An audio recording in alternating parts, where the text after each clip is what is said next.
one of the things that's been nice is listening to the water. So you start to hear different parts of water.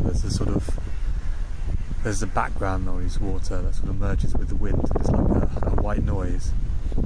And then there's babbling sounds and different elements to it, as either the same water moves through and against different objects, or the same object is moved by different bits of water, and it sort of gives the layers of sound. It's easy to overlook just how important water is. Often we try to get water through the system quickly, use it to wash away things or not to linger in case it causes issues.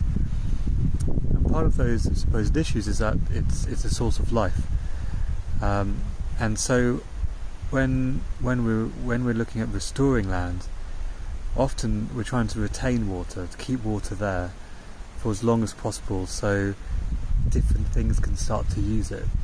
And here, what you can see are all the sort of the moss, which is everywhere, which absorbs up that water, and you can also almost hear it going through the ground and through the earth and down into the stream below. And being able to slow some of that water down and create areas where there's more water for longer creates more habitat for life and more boundaries and edges where different things can happen.